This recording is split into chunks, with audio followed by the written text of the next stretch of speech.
नमस्कार दोस्तों, मैं अंकुर उपाध्याय स्वागत करता हूं आप सभी का एक बार फिर से अपनी नई वीडियो में। दोस्तों, भारतीय बाजार में गिरावट थोड़ी गहराते हुए दिख रही है। निफ्टी अभी 85 पॉइंट्स नीचे है, 25,200 के पास पहुंच गया है और आज की गिरावट के पीछे तो कोई रीजन भी नहीं दिखता, कोई भी रीजन नहीं। जो लोग लगातार बाजार की गिरावट में कभी रुपए का गिरना एक रीजन बता देते थे, कभी अमेरिका का गिरना रीजन बता देते थे, कभी प्रेसिडेंट ट्रंप को रीजन बता देते थे, तो कभी आपका रीजन आ जाता था कि एफआईआई की बिकवाली। लेकिन अब किस लिए गिर रहा है? क्योंकि कल अमेरिका का बाजार बढ़ा, प्रेसिडेंट ट्रंप ने अच्छे ही कमेंट्स करे हैं, रुपया भी मजबूत है अभी करंट सिचुएशन में तो, और अगर आप एफआईआई डीआईज का डेटा देखो वो भी पॉजिटिव है। फिर बाजार क्यों नीचे जा रहा है? ये विपरीत है, समझ से बिल्कुल परे है। कोई भी नेगेटिव रिपोर्ट नहीं आई है, कोई भी नेगेटिव डेटा नहीं आया है। हाँ, एक डेटा जरूर आया है, वो पॉजिटिव है। इंडिया का एचएसपीसी का पीएमआई कंपोजिट डेटा बताऊं तो 59.5 पे आया है, 57.8 से बढ़कर मंथ ऑन मंथ जनवरी में। तो डेटा बहुत स्ट्रांग दिख रहा है। उसके बावजूद भारतीय बाजार का गिरना बिल्कुल भी समझ में नहीं आ रहा है।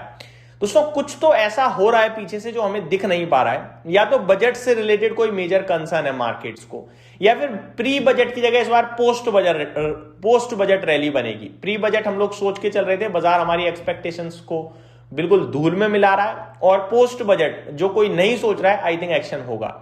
या ये भी हो सकता है टैक्स में कलेक्शन कम है, मार्केट को लग रहा है इस बार केपेक्स सरकार कम कर सकती है, आगे को लेकर चिंता जता सकती है, और बजट में दिक्कतें आ जाएंगी तो हम अभी से ही बेच दें सौदा। ये भी हो सकता है। ये भी हो सकता है कि बजट में सारी चीजें समझने के बाद दोबारा पोजीशन बनाई जाए, फ्रेश एलोकेशन कहां करना है कहां नहीं करना है ये सोचा जाए। बट जो भी है, अभी करंट सिचुएशन ऐसी है जहां पे मार्केट पूरी तरीके से इंडिया को अवॉइड करता हुआ दिख रहा है। ग्लोबल इन्वेस्टर जो है, बड़े लेवल पे जो इन्वेस्ट करता है, वो भारतीय बाजार से नाखुश है। दोस्तों, क्लियर कट दिख रहा है हमें। अब मैं आप सभी के साथ कुछ स्टॉक्स को डिस्कस करना चाहूंगा जिनमें सेल ऑफ एक बार फिर आता हुआ दिख रहा है, और बड़ा सेल ऑफ दिख रहा है।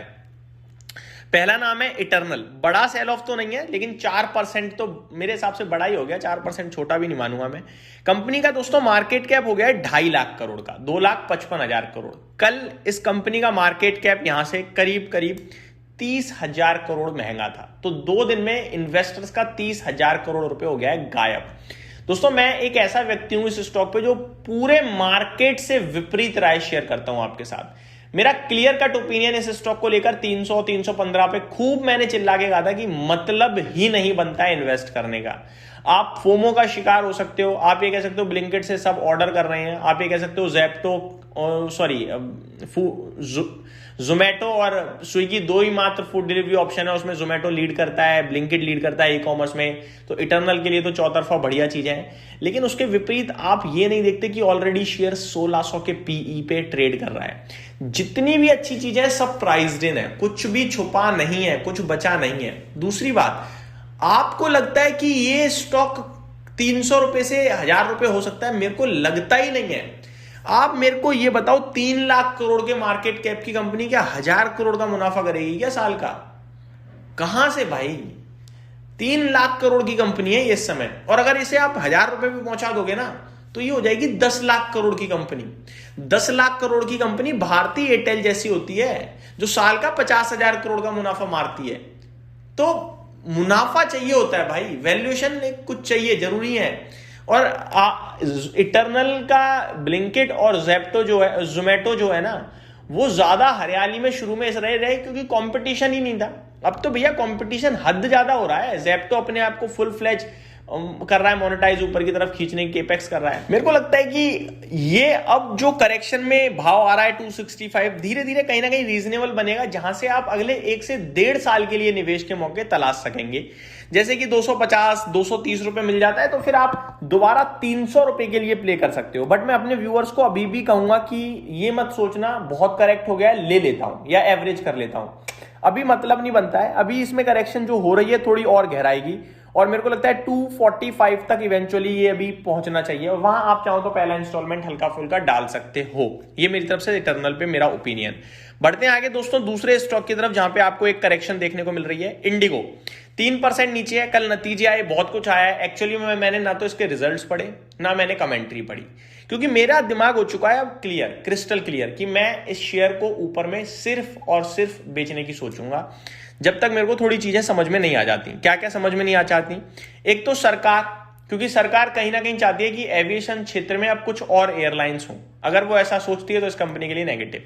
दूसरी बात, मेरे को लगता है कि सरकार इंडिगो का जो प्रेशर है ना अपने सर के ऊपर, उसे कम करना चाहती है, क्योंकि अगर नई एयरलाइन आई तो सरकार उसे कुछ इंपॉर्टेंट टाइमिंग दे देगी, पहली बात, जो इनके लिए दिक्कत हो सकती है। और दूसरी बात यह है कि शेयर होल्डिंग पैटर्न मेरे लिए सबसे इंपॉर्टेंट है। अगर मैं इंडिगो में इन्वेस्टर हूं तो मैं अपने व्यूअर्स को कहना चाहूंगा, इंडिगो में आप इन्वेस्टेड तब तक रहिएगा जब तक शेयर होल्डिंग पैटर्न मजबूत दिखे, क्योंकि जिस दिन आपको शेयर होल्डिंग पैटर्न थोड़ी भी डगमगाते हुए दिखे, आप एग्जिट कर देना। क्योंकि ये एक ऐसा क्षेत्र है दोस्तों, एविएशन क्षेत्र, जहां पे कब टॉप नंबर 1 कंपनी बिल्कुल फिसड्डी हो जाए पता नहीं। करंट सिचुएशन में और शेयर होल्डिंग पैटर्न में क्या सबसे ज्यादा इंपॉर्टेंट है वो भी बताऊंगा मैं आपको। Number of share holders important है। जब तक नंबर ऑफ शेयर होल्डर्स आपके लिए बढ़ रहे हैं, सॉरी कम है, तब तक कोई दिक्कत नहीं। जैसे ही नंबर ऑफ शेयर होल्डर्स बढ़े आप सावधान हो जाना। मैं देख पा रहा हूं सितंबर क्वार्टर से दिसंबर क्वार्टर में अराउंड 70,000 इन्वेस्टर्स बढ़ गए हैं। ये नेगेटिव है क्योंकि रिटेलर्स के पास पहुंच रहा है कहीं ना कहीं ये शेयर। एफआईआईज ने 4% स्टेक कम किया है, लेकिन डीआईआईज ने बढ़ाया है, तो फिर वो मेरे लिए इक्वल है, कोई बड़ी बात नहीं है। लेकिन पब्लिक का स्टेक अभी 5.31% है। अगर पब्लिक का स्टेक बढ़े और रिटेल इन्वेस्टर्स की संख्या बढ़े तो मैं इस स्टॉक से सावधान होने के लिए कहूंगा और दूर होने के लिए कहूंगा। बट अभी तो मेरे को ऐसी कोई दिक्कत परेशानी नहीं दिखती है। ये मेरी तरफ से अपडेट्स थी। उम्मीद करता हूं डिटेल्स वीडियो पसंद आई होगी। Thank you so much for watching this video. Have a great day guys.